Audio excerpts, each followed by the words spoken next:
Good morning, welcome back to my channel, don't mind me. My name's Diana, and today I was going to do a video on artificial intelligence, but I thought I'd do a different one this week, as last week was quite an emotional video, as it was on cancer. So instead of doing the AI video, I thought I'd read a story. If you would like me to do my video on AI, then please leave a comment under this video and I'll probably do it next week. Today's story is called Into the 90s by Mary Ben Dixon. I will do a trigger warning here now, but there is talk of being drunk, and the fact that the drunk's not very nice. So here goes. Into the 90s.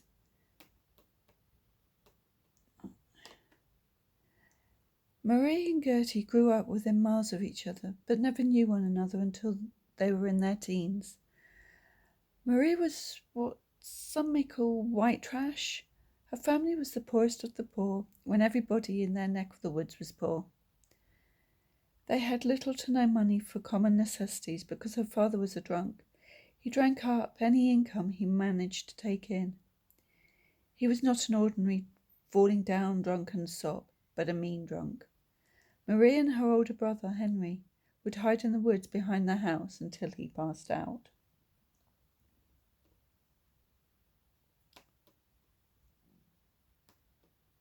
Bear with me.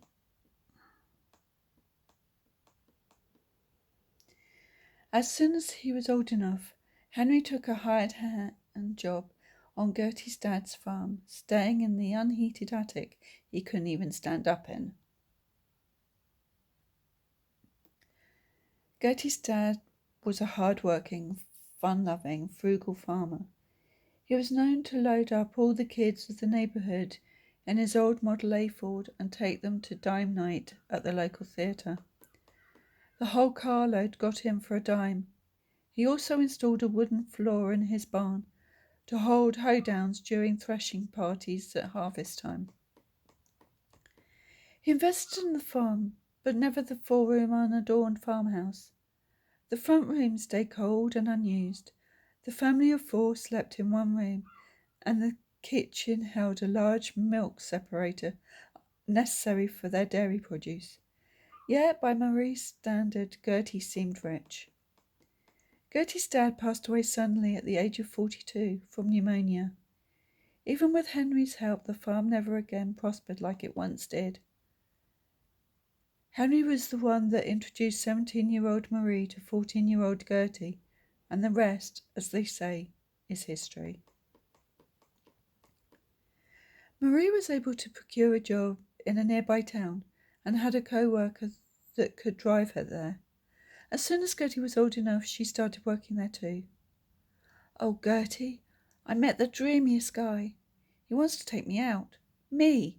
Can you believe it?" Quiet, self-conscious Marie exclaimed on the ride home one day. "Well, it's not hard to believe a guy wants to take you out. You are pretty, petite, and full of personality. What's the problem?" "It's me. What will I say? You know my background. People have always made fun of me. He comes from a fairly well-to-do family. They won't think I'm good enough for him." "You are only going out with him. Maybe he won't be good enough for you. Give it a shot first. You know, just be careful. Guys can be superficial. Be sure he treats you like the lady you are." "Tiny asked me to marry him." "That didn't take long, Marie. Are you sure you want to do that?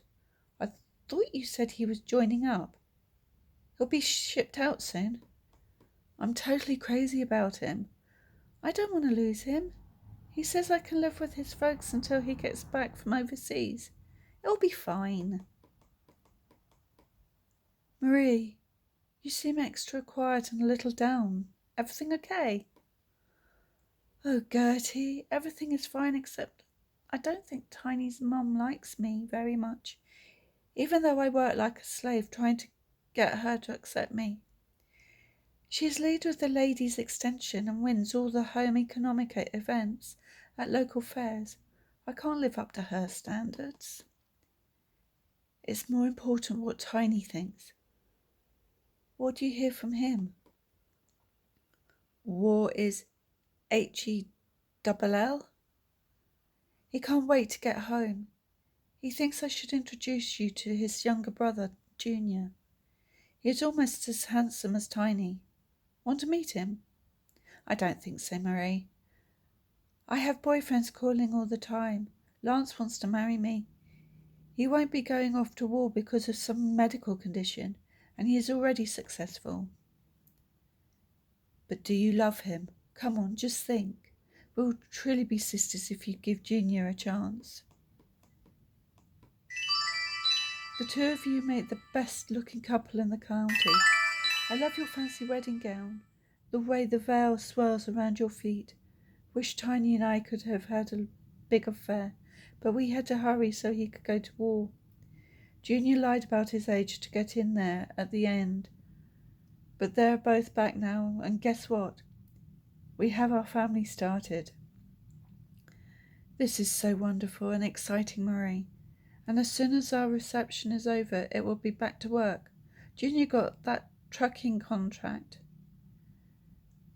and needs Tiny to work it with him. Oh, Gertie, how are we going to survive? Junior's big contract fell through because he wouldn't bend to the Teamsters. Now both of our husbands are out of work. I have a 4-year-old and you have a 3 and a 2-year-old, with another one on the way. Their Sister Vi's husband has said he could use their help on his new ranch in Texas, so I guess we will all be moving down there. How do you like the idea of living together until we can afford better? How did it happen, Junior? Marie is inconsolable. How will she ever get over his death? She has 2 little girls to care for alone. Oh, we will be here for her, but it can never be the same again. She loved him so much. They say he fell asleep on the tracks. What he was doing there, I don't know, but he may have been drinking. Marie, you really are going to marry this man you don't know and move to Alaska with him? It is already done. I know it is so soon after losing Tiny, but I have to consider my girls and their future. Dave is in the army and they are sending him to Alaska. Who knows where else we may be living, but I will always write to you. And he never even told you he has 3 other children and their mother is too unstable to care for them? So now you are mother to those 3 too? I'm sure I will learn to love all of them someday. Well, you know we are taking our 4 children back to Illinois to take over our junior's parents' farm. They already sold it to the coal strip mine, but it will be a few years before they take it over. Wish us luck, and go with the Lord. Be sure to write. And so the letter started and continued over the next 6 decades. Never far from each other's thoughts or hearts, these sisters kept up with each other's triumphs and heartaches throughout the roller coaster of life. There was no gold mine in Alaska, so Marie followed Dave back to Texas, where she raised the kids, then started helping raise her grandchildren too. Marie outlived Dave. She sat next to one of her stepson's deathbed as he succumbed to a mysterious disease afflicting young men in the early 80s. She married a 3rd husband, Martin, whom she nursed through old age for 12 years, even knowing his children had made sure she was cut out of his will. So sure they were she was nothing but a money-hungry gold digger.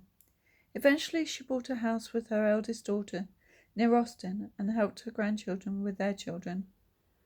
Quiet-spoken, she was always giving, caring, kind, and more concerned for others than herself. Gertie had 2 more children while on the parents' farm and eventually ended up in northern Illinois, caring for her 6 children and her mother. One of her daughters died in a car crash at a young age. Marie was there to comfort her. Gertie had 14 grandchildren and pretty much lost count of great-grandchildren. She outlived Junior by 17 years. She had a marriage lasting 57 years, despite his tendency toward alcoholism. Always hard-working, she worked through aches and pains well into her 70s. In later years, their children made sure Marie and Gertie were more frequent extended visits with each other, although the distance was debilitating. They talked weekly on the phone until they couldn't hear or understand each other anymore. Marie died at the age of 93 and was buried next to the love of her life in southern Illinois. Gertie was there singing her favourite hymn, Just As I Am. She passed 6 years later at the age of 96 and is buried next to Junior in northern Illinois. Loved and missed by countless descendants, Marie and Gertie overcame all obstacles to enjoy the best lifelong friendship that started when they were forlorn teens and lasted into their frail 90s. The moral and epilogue of this story is, here's a 40s song they taught their children when they lived together in Texas. Playmate, come out and play with me, and bring your dollies 3. Climb up my apple tree, look down my rain barrel, slide down my cellar door, and we'll be jolly friends forevermore. It was a sunny day, but she couldn't come out and play. With tearful eyes she breathed a sigh, and I could hear her say, I'm sorry, playmate, I cannot play with you. My dollies have the flu. Boo-hoo, boo-hoo, boo-hoo. Ain't got no rain barrel, ain't got no cellar door, but we'll be jolly friends forevermore.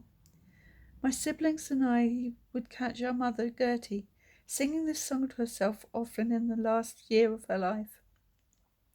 When she sometimes couldn't remember much else, she knew all the words. Another favourite was, What a friend we have in Jesus. We like to think of both of these friends singing on in eternity.